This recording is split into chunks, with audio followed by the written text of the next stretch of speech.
Following wind, following wind इसका synonyms tornado या फिर ब्रिज। फॉलोइंग विंड का मतलब होता है बहती हवा, मतलब आप लोगों ने गाना भी सुना होगा बहती हवा सा था वो। इसका सिनोनिम्स, फॉलोइंग विंड का सिनोनिम्स टोर्नेडो या फिर ब्रिज। टोर्नेडो का मतलब होता है बवंडर या फिर अंधड़, और ब्रिज का मतलब होता है झोंका, ताज़ी हवा, मंद हवा, मतलब कि हल्की हल्की हवा। इसे इंग्लिश में ब्रिज भी कहते हैं। तो फॉलोइंग विंड इसका सिनोनिम्स टोर्नेडो या फिर ब्रिज। नेक्स्ट है एक्सप्रेस। एक्सप्रेस करना मतलब कन्वे करना।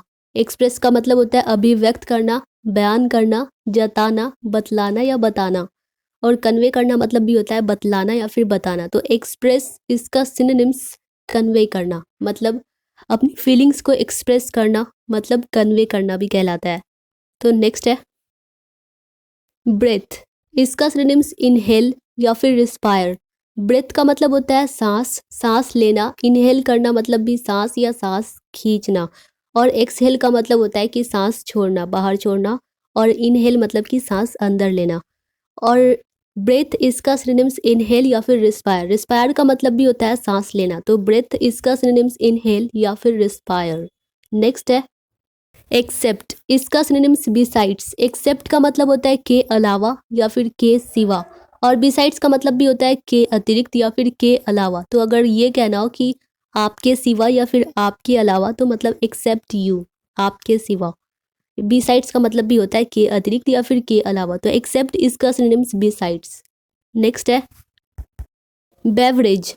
इसका सिनोनिम्स ड्रिंक, सिरप या फिर जूस। बेवरेज का मतलब होता है कि पानी के अतिरिक्त कोई भी रस, मतलब जैसे कि अगर शरबत को इंग्लिश में बेवरेज कह सकते हैं।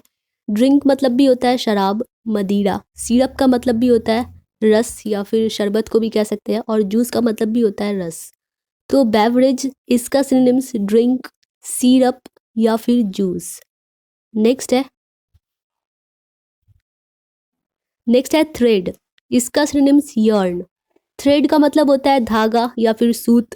और यर्न का मतलब भी होता है धागा। तो अगर कोई पूछे थ्रेड, तो इसका सिनोनिम्स यर्न। नेक्स्ट है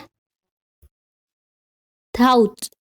थाउट इसका सिनोनिम्स होता है आइडिया, कंसिडरेशन या फिर ओपिनियन। थाउट का मतलब होता है सोचा या फिर ख्याल भी होता है। और आइडिया का मतलब होता है विचार, कंसिडरेशन का मतलब होता है सोच विचार। और ओपिनियन का मतलब होता है राय या फिर गौर।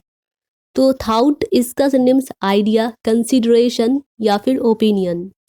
नेक्स्ट है ट्रैवलर, मतलब ट्रैवल करने वाले को ट्रैवलर, पैसेंजर, टूरर या फिर टूरिस्ट। ट्रैवलर का मतलब होता है यात्री या फिर मुसाफिर। पैसेंजर का मतलब भी होता है यात्री। टूरर का मतलब भी होता है यात्री। और टूरिस्ट का मतलब भी होता है जो लोग टूर पे जाते हैं, मतलब यात्रा करने जाते हैं, तो उसे टूरिस्ट कहते हैं, जो लंबी सफ़र तय करते हैं। तो ट्रैवलर, पैसेंजर, टूरर या फिर टूरिस्ट, इन सब का मतलब होता है यात्री या फिर मुसाफिर। नेक्स्ट है थ्रेशोल्ड। इसका सिनोनिम्स डोरवे या फिर गेटवे। थ्रेशोल्ड का मतलब होता है द्वार, दहलीज, मतलब दहलीज को इंग्लिश में या तो थ्रेशोल्ड कहेंगे, डोरवे कहेंगे या फिर गेटवे कहेंगे, मतलब कि दहलीज, चौखट। तो थ्रेशोल्ड इसका सिनोनिम्स डोरवे या फिर गेटवे, मतलब द्वार, दहलीज या फिर चौखट। नेक्स्ट है डेकेड्स। इसका सिनोनिम्स डिसेंडरी। इसे डिकेड्स नहीं पढ़ेंगे, डेकेड्स पढ़ेंगे। इसका सिनोनिम्स है डिसेंडरी। जैसे सेंचुरी का मतलब होता है मतलब शताब्दी, शतक। तो डेकेड्स का मतलब होता है दशक, मतलब 10 साल का जो समय होता है, 10 साल का समय या जिसे काल कह सकते हैं, तो उसे कहते हैं इंग्लिश में डेकेड्स। और इसका सिनोनिम्स होता है डिसेंडरी, मतलब 10 वर्ष का समय। तो डेकेड्स इसका सिनोनिम्स डिसेंडरी। नेक्स्ट है